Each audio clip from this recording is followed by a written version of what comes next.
Ok, chicos, esta es la última sesión del día y vamos a iniciar con un tema diferente. En este caso vamos a hablar acerca de el calor específico.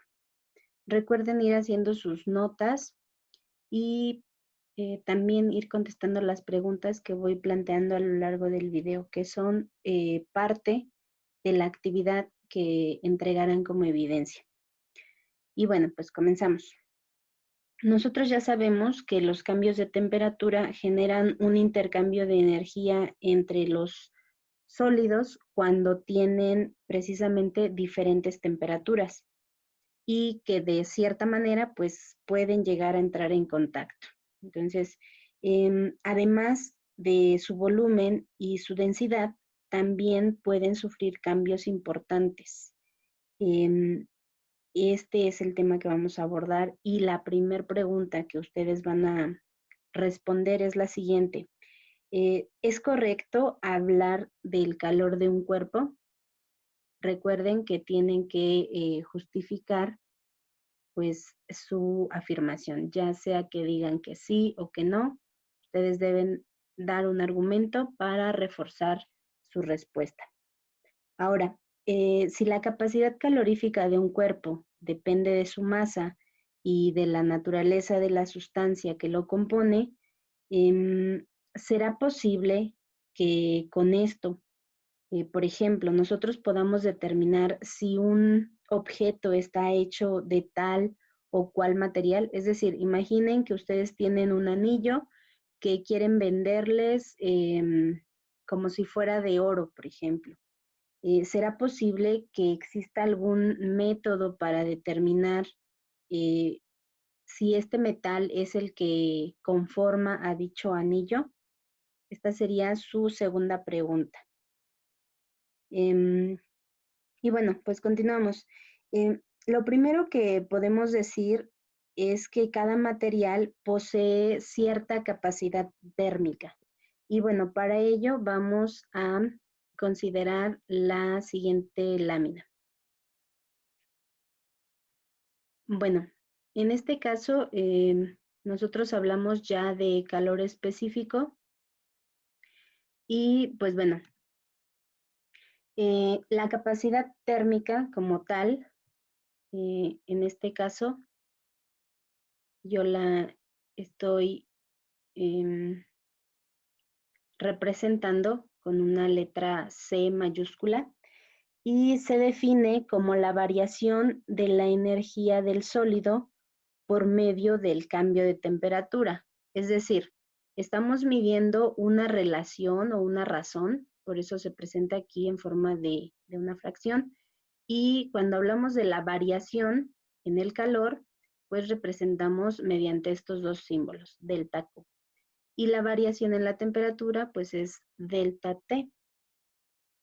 Entonces, en esta ecuación nosotros podemos considerar que la variación de energía está expresada en joules, es decir, la variación de la energía es esta parte, el calor se mide en joules. Recuerden que siempre estamos usando unidades del sistema internacional.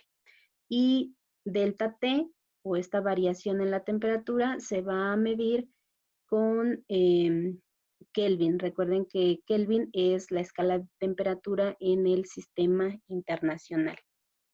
Ahora, otro concepto importante que vamos a analizar y que precisamente le da eh, pues tema a esto que estamos analizando es el calor específico. Nosotros vamos a representarlo con la letra C y el subíndice E.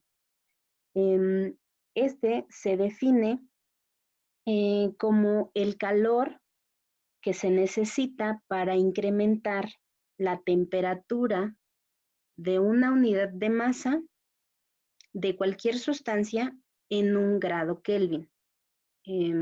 Parece un poco revuelta la definición, pero podemos decir que el calor específico es la relación entre la capacidad térmica y la masa. Ahora, si nosotros unimos estas dos expresiones, lo que vamos a obtener es que el calor específico es igual a la variación en el calor entre la masa multiplicada por la variación en la temperatura. Recuerden que estas variaciones pues tienen que ver con la temperatura inicial y final. El objetivo de este tema o de introducir este tema de calor específico, pues es poder determinar cuál es la variación en el calor.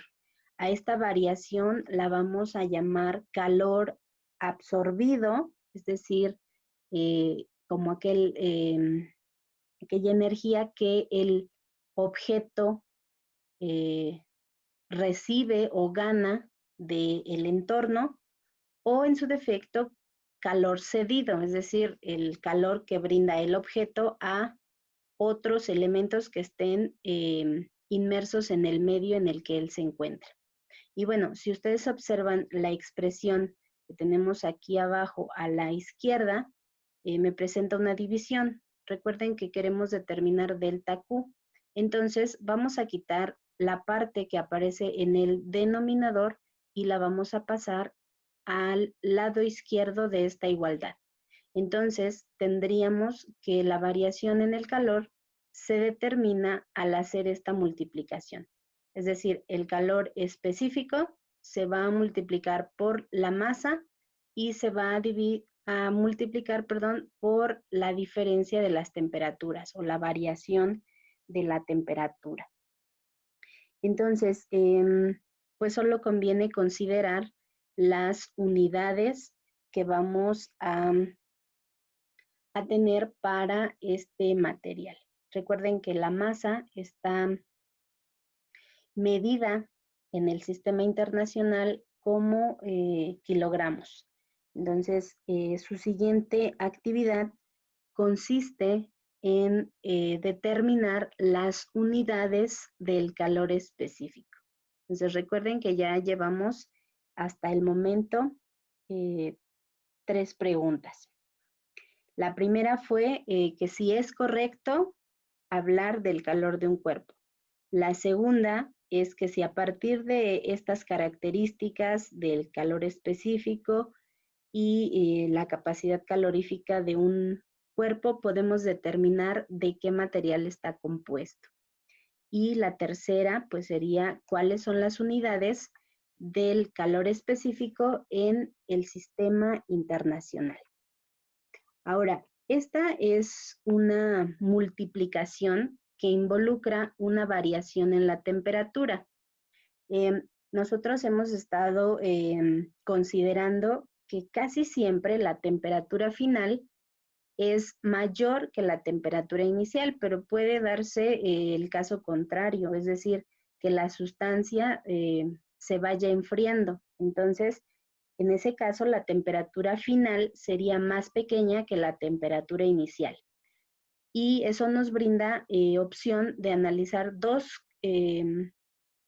posibilidades para delta T. La primera sería cuando delta T es positiva, hace que todo este producto sea positivo y por lo tanto la variación en la energía delta Q va a ser positiva. Entonces, ya habíamos comentado que en este caso se habla de calor absorbido. Es decir, si nosotros aplicamos esta expresión a un caso particular, estamos diciendo cuánto calor gana nuestro sistema en caso de que sea positivo. Ahora, si es el caso contrario, cuando el resultado en la diferencia de temperaturas sea negativo, entonces vamos a tener que todo este producto va a ser negativo y estaremos hablando del calor que perdió el sistema. Es decir, que la sustancia cedió parte de su energía al entorno.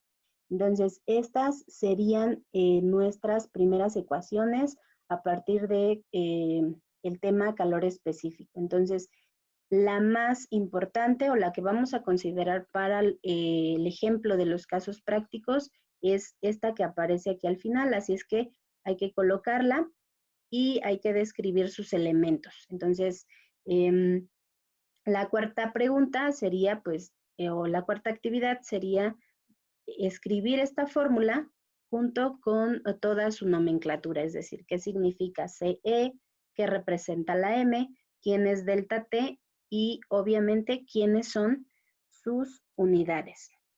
Además, en la descripción del video voy a agregar un enlace para que ustedes puedan realizar una sencilla lectura. Y con esto van a responder las siguientes dos preguntas. La primera es, ¿por qué se afirma que sin el Sol no habría vida en nuestro planeta? Y la segunda es, ¿qué hace el ser humano para sustituir la fuente de energía del Sol? Recuerden, es necesario analizar todo este material para que ustedes puedan tener el desarrollo completo de su actividad. Entonces, pues vamos a dar por concluido este video para que ustedes puedan ponerse a trabajar.